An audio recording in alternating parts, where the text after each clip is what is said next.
இது நடக்கும்னு நினைச்சேன். ஆனா இவ்ளோ சீக்கிரம் நடக்கும்னு நினைக்கல. என்னது? அதான் உண்டியில தூக்கிக்கிட்டு தெரு தெருவா போறது. ஏண்டி, என்னமோ புருஷன் சம்பாதிச்சு ரூம் கட்டிடுவான்னு சொன்ன, இப்ப அது நடக்காதுன்னு தெரிஞ்சிருச்சா? 2 பேரும் வீடு வீடா போய் பிச்சை எடுத்துதான் ரூம் கட்ட போறீங்களா?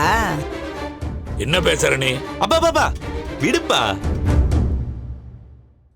2 நாளா பேட்டரி போன லைட் மாதிரி அம்மா டல்லா எரிஞ்சிட்டு இருந்தாங்க. இப்பதான் பிரைட்டா இருக்காங்க. அம்மா பழைய ஃபார்முக்கு வந்துட்டாங்க பாருங்க. நான் வர்றதெல்லாம் இருக்கட்டும்டா. நீயும் உன் பொண்டாட்டி இந்த நிலைமைக்கு வருவீங்கன்னு நான் நினைக்கல.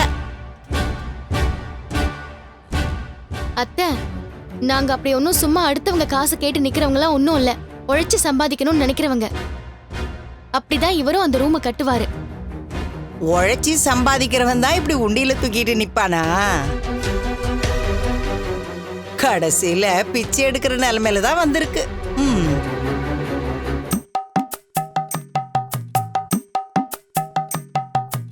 மா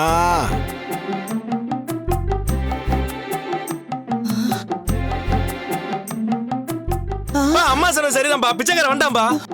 டேய், யாரா பிச்சைக்காரன்? நீதான்டா. அந்த கெட்டப்ல தானே வந்திருக்கிற. இந்த வாட்டி எந்த கோயிலுக்கு போனேன்னு தெரியல. உனக்கு இந்த உண்டியெல்லாம் செட் ஆகாதடா. கிச்சனுக்குள்ள போனேன்னா அலுமினிய தட்டு இருக்கும், அதை எடுத்துட்டு போ. ஏய், அவன் எதுக்குடா பிச்சை எடுக்கணும்? அவனுக்கு தான் அதுல முன் அனுபவம் இருக்குதே. டேய் மனோஜ், என்னடா இது? ஏன்டா இப்படி துண்டு போட்டு வந்து நிக்கிற?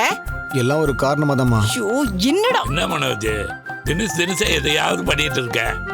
இப்படி ஒரு கோலத்துல வந்து நிக்கிறேன். சட்டையில ஏதாவது செயற்பட்டுருச்சா? எவங்கிட்டயாவது கடன் வாங்கி இருந்திருப்பான்பா. அவனுங்க சட்டையை கட்டிட்டு ஓட விட்டுருப்பானுங்க. என்னடா? நீ என்ன வேணா நினைச்சுக்கோ, அத பத்தி எனக்கு கவலை இல்ல. டேய், ஏன்டா இப்படி எல்லாம் பண்ணிட்டு இருக்க? இடுறா, துண்டு இடுறா.